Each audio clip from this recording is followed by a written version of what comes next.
खम्मा गणिसा थे देख रिया हूं तेज न्यूज जालोर। सिरोही कलेक्ट्रेट रे बार ने आज कांग्रेस रो जबरदस्त हल्ला बोल देखने मिलो। पूर्व विधायक संयम लोढ़ा और जिला अध्यक्ष लीलाराम गरासिया रे नेतृत्व में हजारों किसान और कार्यकर्ता सरकार ने घेर लियो। आज धरने मते संयम लोढ़ा सीधा मंत्री ओटाराम देवासी मते निशानो साध्यो। लोढ़ा गंभीर आरोप लगाए कि राम झरोखा मंदिर री जमीन मते जो पट्टा बनिया है वो मंत्री और वणार पुत्र रे दबाव मणिया है। लोढ़ा रो दावो है कि इनमें 10 करोड़ रुपयों रो लेन देन हुयो है। वहीं जिला अध्यक्ष लीलाराम गरासिया पिंडवारा रे वाटेरा भीमाना क्षेत्र में कमलेश मेटाकास्ट कंपनी रे प्रस्तावित खनन परियोजना रो विरोध कियो। वणा कहो कि 8000 हेक्टेयर जमीन जा रही है, किसान रो रहा है, पण सरकार चुप बैठी है। लोढ़ा प्रशासन ने 7 दिन रो अल्टीमेटम दियो है कि अगर पट्टा निरस्त नहीं होया तो गांव-गांव में जन संघर्ष होवेला। वणा नरेगा मजदूरी और जिलेसु गायब 51 लड़कियों रो मुद्दों भी जोर शोर से उठायो। बाद में कांग्रेस प्रतिनिधिमंडल कलेक्टर अल्फा चौधरी ने ज्ञापन सौंपियो। चंपालाल माली, पोसालिया। कि भारत की संसद में 2 दिन वंदे मातरम पर चर्चा हुई। अपना अपराध बोध और स्वाधीनता आंदोलन में अपनी नाकारा भूमिका को छुपाने के लिए आरएसएस और बीजेपी के मुखौटे नरेंद्र मोदी ने भारत की संसद का सहारा लिया। कांग्रेस पार्टी स्वाधीनता आंदोलन के जमाने से अपने हर अधिवेशन में, हर मीटिंग में या तो वंदे मातरम से शुरुआत करती है और या जनगण मन के साथ शुरुआत करती है। समापन में हो या शुरुआत में हो, उसका गान अवश्य होता है। लेकिन मैं बीजेपी आरएसएस के लोगों को पूछना चाहता हूं कि आज जब बंगाल के चुनाव आ रहे हैं तो तुम्हारा वंदे मातरम से प्यार उमड़ रहा है। तुम्हारी जो संघ की प्रार्थना है वो वंदे मातरम रखने से किसी ने रोका था? अगर तुम्हें वंदे मातरम में इतनी आस्था थी तो अपनी प्रार्थना वंदे मातरम क्यों नहीं रखी? क्यों तुम नमस्ते सदा वत्सले लेकर के आए? तुम्हारा स्वाधीनता आंदोलन में कोई रोल नहीं था। तुम अंग्रेजों के मुखबिर थे। तुम्हारे पूर्व प्रधानमंत्री अटल बिहारी वाजपेयी की गवाही पर देश के 2 स्वाधीनता सेनानियों को सजा हुई। ये शर्मनाक और कलंकित इतिहास तुम्हारा है। इन 12 सालों के अंदर देश की जनता से तो तुमने वायदे किए। हवाई चप्पल पहन करके जो जा रहा है उसको हवाई जहाज में बिठाऊंगा। बिठा दिया, हवाई जहाज भेज दिया, मेला लगा दिया। अपने दोस्त अडानी को फायदा पहुंचाने के लिए आज देश की हवाई व्यवस्था को चौपट कर दिया। कल राजस्थान दिवस पर प्रवासी राजस्थानी सम्मेलन हो रहा है। ये हवाई जहाजों की आपाधापी के अंदर हमारे सारे पारा प्रवासी भाइयों के कार्यक्रम निरस्त हो गए। एक जगह जाने का टिकट 60,000, 70,000, 80,000। लंदन का सस्ता है। कोई बेंगलोर पहुंच गया तो सामान हवाई जहाज में उधर कलकत्ता में रह गया। ये नरेंद्र मोदी की सरकार है। सिरोही की वो ये प्रबल प्रतापी जनता है जिसके माध्यम से इस देश की जनता का भला हुआ था। आपको याद होगा इसी सिरोही की हवाई पट्टी पर सोनिया गांधी जी उतरी थी और सुबह 7 बजे करीब 15 से 20 हजार लोगों ने हवाई पट्टी के बाहर सोनिया गांधी जी से मुलाकात की थी। 2002 का वो समय। आप सब की ओर से मैंने बात रखी थी कि हमारे लोगों को रोजगार के लिए बाहर जाना पड़ता है, अकाल पड़ता है।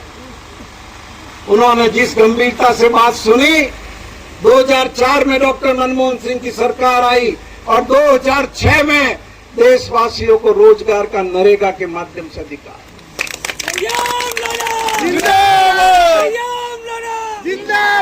राजस्थान जिंदाबाद। राजस्थान के उन 6 जिलों में सिरोही भी शामिल था जहां सबसे पहले 200 जिलों के अंदर नरेगा लागू की गई। और आपको ये भी याद होगा कि जब कोरोना का समय था, हमारे हजारों भाई प्रवासी बाहर से आए थे, पूरे देश के अंदर कोरोना नरेगा की रोजगार रोक दी गई थी। पूरे हिंदुस्तान के अंदर सबसे पहले ये सिरोही जिला था, इसने नरेगा के कोरोना में काम शुरू किया। जितने हमारे प्रवासी भाई आए, सबके जॉब कार्ड बनाए गए ताबड़तोड़, और सबको लगाया गया। और देश की अर्थव्यवस्था यदि उस जमाने के अंदर कोरोना के वक्त में ठीक रही, तो सबसे बड़ा योगदान नरेगा का था। नरेगा का पैसा घरों में आया, घरों का पैसा बाजार में आया, और एक ताकत, एक सपोर्ट न मारवाड़ी में आपे कहो कि जेलो मलियो, तो वो जेलो मलियो। आज क्या हालत है, क्या हालत है आज नरेगा की। 2 तारीख को जब मैंने फैसला किया कि हम इन मुद्दों को लेकर के संघर्ष करेंगे, तो ये सरकार जागी और 5 पखवाड़े का पेमेंट 3 दिन पहले खाते में डाल दिया। सीएम लोढ़ा देख और नहीं आया, मेट्रो नहीं आया कि वही नहीं आया, पेपर क्या आ गया। मेट के पैसे आज 12 महीने से भी ज्यादा समय हो गया, मेट का पैसा नहीं आ रहा है। और रोजगार मैं आपको आंकड़ों के साथ बता सकता हूं। लाकाराम कहां गया? मैं आंकड़ों के साथ आपको बता सकता हूं कि इस दिसंबर महीने में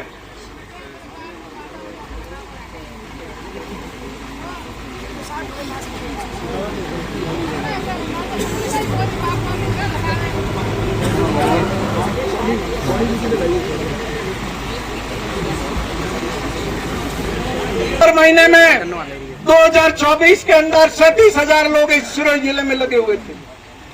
2024 के अंदर 23 के अंदर 48,986 लगे हुए थे।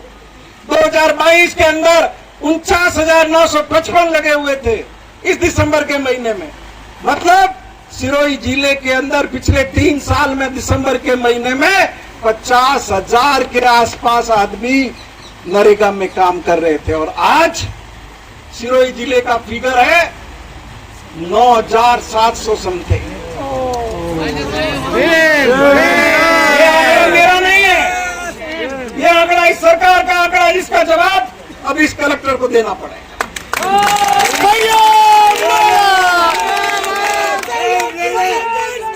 हम तुम्हारे साथ हैं, संयम जी संघर्ष करो, हम तुम्हारे साथ हैं। बीजेपी की सरकार नरेगा को खत्म करना चाहती है। क्यों?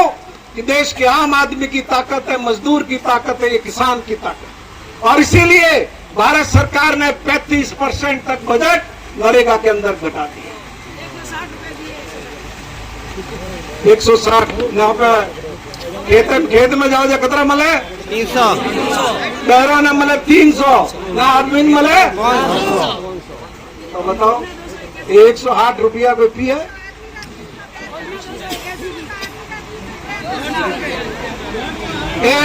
अधिकारी एक मेरा चाय बिस्कुट खाएगा और में 108 रुपया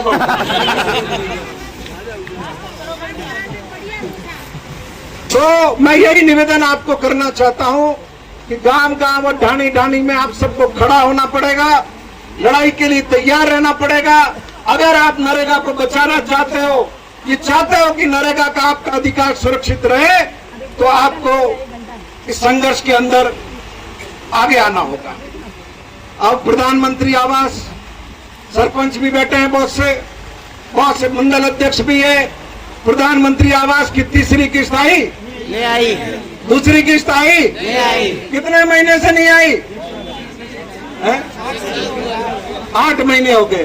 तो हर सोमवार को कलेक्टर क्या करती है? चाय पीते हैं। क्या करती है ये? चाय पीते। और मैंने तो ये भी सुना है कि सप्ताह में या 15 दिन एक बार के रात्रि चौपाल लेने आती है। तो क्या करते हैं उसमें? ये प्रभारी मंत्री आता है, क्या करता है? ये जो 2 दिन अखबार में खबर दे देता है, मुंडारा से रवाना होंगे, क्या जाएंगे, वहां जाएंगे, घर जाएंगे। अब इनको घर ही भेजना है। जब लोगों का इसका पैसा नहीं आ रहा है, उसका पैसा नहीं आ रहा है, रोजगार नहीं मिल रहा है, नवो में भाइयों काको लुको वो अटे लोकसभा में हवाई तारी बात करे। अरे भाइया तू अटे यूरिया री पहला यूरिया लाभ यूरिया अरे यूरिया हारू लाइन लगा रही है ना तू बड़ा हवाई अड्डा हारू करे। सुबह 5 बजे थी दिया बाबड़ा मैं वो किसान पुत्र सुबह 5 बजे आते हैं साहब वहाँ लाइन लगाने।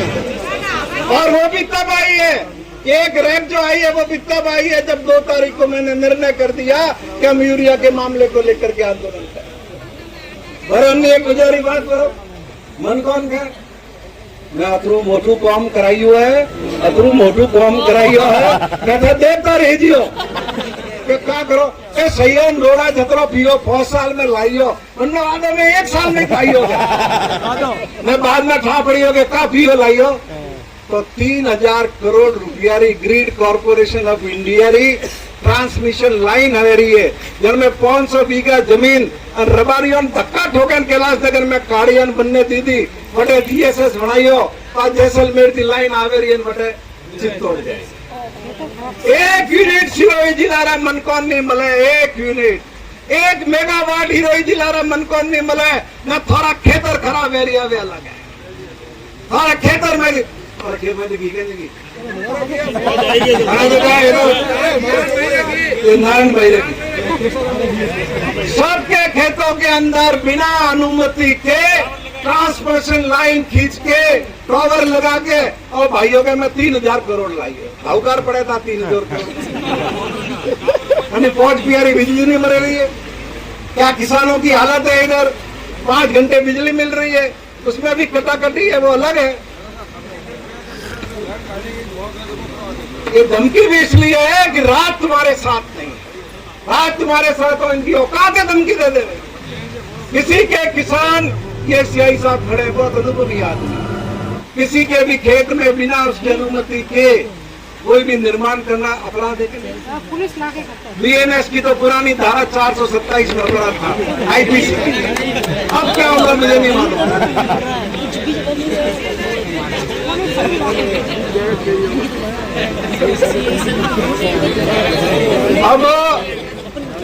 अब ये खड़े हो गए यहाँ पे दोनों हमारे कोतवाल साहब तो नहीं सदर के थानाधिकारी है और कोतवाल साहब भी सिरोही जिले के अंदर 51 लड़कियां गायब है पिछले 1.5 साल के अंदर उन लड़कियों को ट्रेस नहीं किया है और तुम्हारे सबके थानों की लिस्ट चाहिए तो लिस्ट मेरे पास पड़ी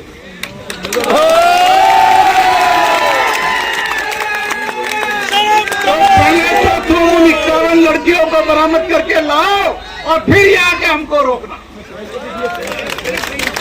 वो राजू कह रही हो भैंस की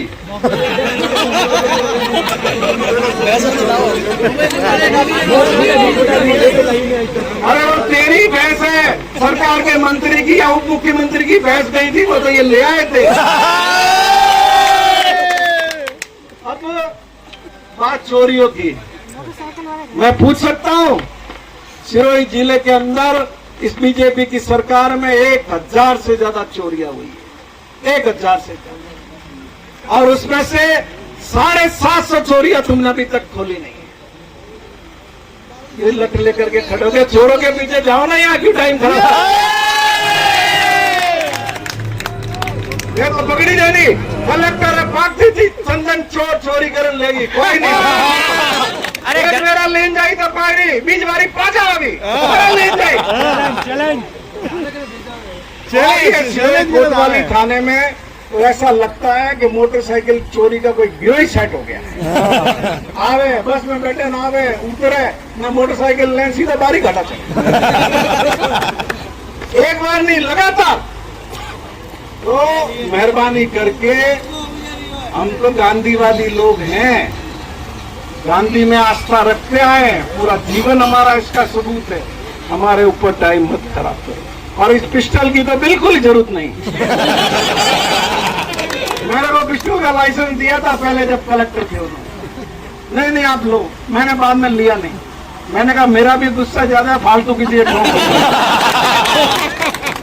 लिया ही नहीं मैं अच्छा किया दिलिया तो अब ये ज्यादा समय आपका नहीं लूंगा समय काफी हो गया अब ये राम झरोका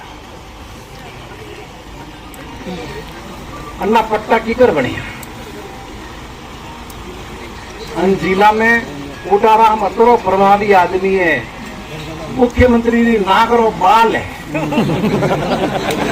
बनने हाथी हाथी बैठो रहे, बनने हाथी हाथी फरे, न बनने आशीर्वाद पोती, पक्को वही बनने किए पत्तो हले, बड़े आगा वटेज भारे। और मुझे नगर परिषद से जानकारी है कि कोटाराम के टेलीफोन करने के बाद ये फाइल चली है पट्टों को बनाने, और ये 10 करोड़ का सौदा हुआ जिसमें इसका बेटा पैसे गिनने के अंदर शामिल है।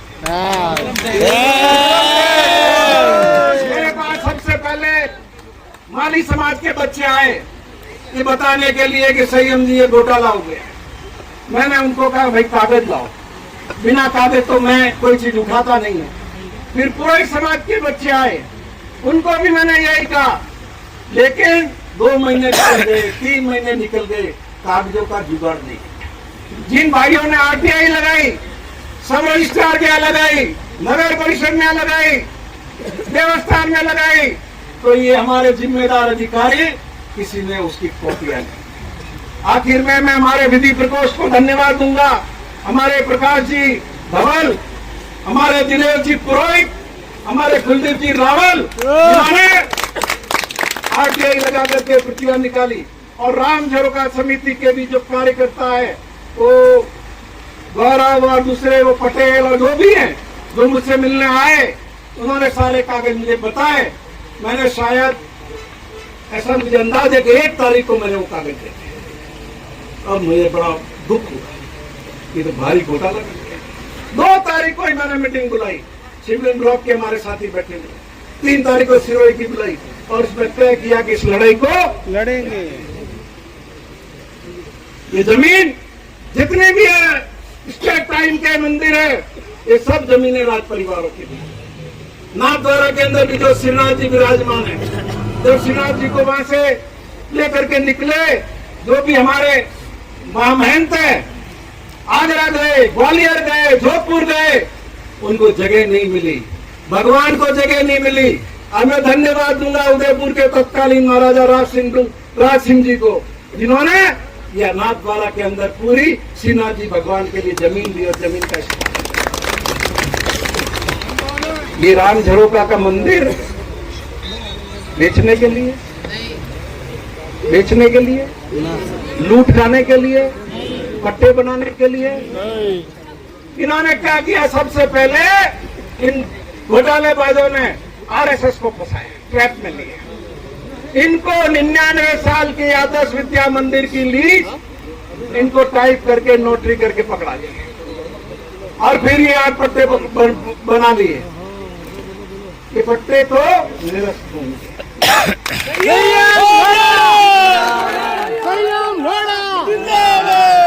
इस धरती पर किसी का बाप इन पट्टों को निरस्त होने से नहीं रोक सकता। मैं आज ऐलान करूंगा,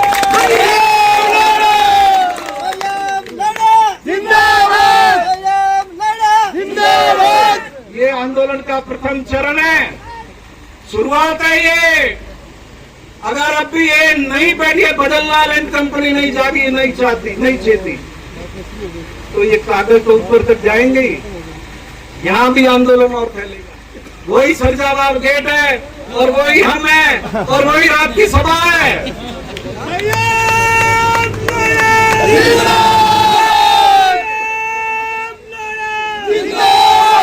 अभी तो ये पहली मीटिंग है, इसलिए मैं अधिकारियों की पोल नहीं खोल रहा। अगली मीटिंग जब मैं सरजावा तुमने कुछ नहीं किया, सरजावा गेट पे की, तो एक एक जगह की लिस्ट पड़ी जाएगी, एक एक कारनामे को बताया जाएगा, किस किस डॉक्यूमेंट पर दस्तखत करने का तुमने क्या क्या लिया है, एक एक जानकारी जनता में सरेआम रखी जाएगी। ये ध्यान में रखना।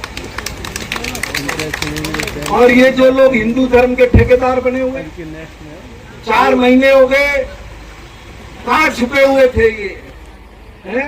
ये जो लक्ष्य लेकर के चीन की सीमा पे लड़ने जाते राम झरोका के लिए नहीं है। क्या साफ सुन गया तुम्हारे को?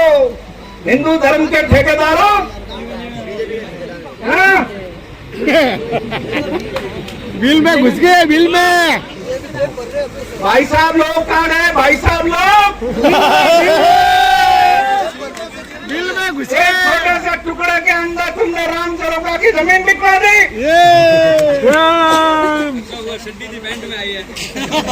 प्रमोशन हुआ। और ये जितने हैं, ये भी भागवत जी देख लो, सब हिंदू है, 95% हिंदू है। तो सर्टिफिकेट ज्यादा मत दो, और ये अल्टीमेटम और चेतावनी दे रहा हूं, 7 दिन का टाइम दे रहा हूं, कार्रवाई कर लो इसमें। क्योंकि हम लोग सीधी चढ़ाई नहीं करते, अधिकारियों को भी पूरा मौका देते हैं, और सारा ज्ञापन तैयार है, तुम्हारे कुछ नहीं करना। सही है। मैं खुद लॉ का स्टूडेंट हूं, सुप्रीम कोर्ट के फैसले का वगैरह वगैरह सब मौजूद है। खाली थोड़ा नौकड़ा। और राम जरो का एक कागज ऐसा नहीं है जो बाकी हो। ये एक एक कागज राम जरो का इतिहास से लेकर आज तक का मौजूद। संयम जी संघर्ष करो, हम तुम्हारे साथ हैं। संयम जी आगे बढ़ो, हम तुम्हारे साथ हैं। क्या हालत है इन आरएसएस की। एक वो मास्टर सिंदरत में लगा हुआ था, सिंदरत वाला कोई है क्या? कौन है? क्या किया था उस मास्टर ने वहाँ पे? छेड़छाड़। हाँ? लड़की से छेड़छाड़ की थी लाइब्रेरी में, चुपके लाके सिरोही बिठा दिया, और यहाँ टिका रहा। और ये थाना पड़ता है इनका, घनश्याम सिंह जी का। आरएसएस के इतने दबाव में काम कर रहा है प्रशासन, हमारी बच्ची को छेड़ दिया। ये थाना क्या करता है, ये एसपी क्या करता है, कलेक्टर क्या करता है? चुपके आके सिरोही बैठ गया। पिछले 8-9 महीने से बैठा हुआ। मुझे स्कूल से बताया किसी ने कि न तो यहाँ आता है ना बैठा। मैंने कल डीओ को फोन किया, उन नानावती को, महेंद्र, क्या नाम है उसका, महेंद्र नानीवाल को। मैंने कहा क्या मचा रखा है ये, बढ़ा देना आज, नहीं तो कल खैर नहीं है। काले लेकिन आरएसएस के लोगों, ये तुम्हारे आदमी का क्या चरित्र है? भगवत सिंह का, क्या उस चरित्र? मास्टर का तो सिरोही का रहने वाला और वो नौकरी करता है, और जिसने छेड़छाड़ की और ये आगे चुपके से बैठ गया। मना सीधे अपना मैंने कूटता नहीं, ये गलत हो रही हो। तो ये इनका आचरण है, जाके लोगों को समझाओ, इन दुष्टों को घर में मत आने दो। ये घर में आने लायक नहीं है ये। हाँ सर, बिल्कुल और मैं इस सभा के माध्यम से विनती करूंगा कि बाल कल्याण समिति से कि पूरे प्रकरण की जांच करे, और जांच करके जो भी सच्चाई है वो लोगों के सामने लाए। बातें करने को तो बहुत है, उसकी कोई सीमा नहीं, लेकिन आपकी सभा के माध्यम से मैं ये और विनती करता हूं। अभी कुछ दिन पहले बीजेपी के जिला परिषद सदस्य और पूर्व सदस्यों ने आंदोलन किया, और 500,000 लोग यहाँ कलेक्ट्रेट पर लेकर के आए, और कलेक्ट्रेट के अंदर सभा की उन्होंने, और कलेक्टर पास में खड़ी रही उनके, चाय की चुस्कियां दे दी, और मंत्री आगे के खड़ा रहा। तो तुम्हारे लिए फर्क कैसे? हम कोई पाकिस्तानी है? हम पाकिस्तानी है? मैं चेतावनी दे रहा हूँ, कोई गलत फहमी में मत रहना। अगर ये उस गेट तक जाने नहीं दिया तो ये घोड़े और ये मैदान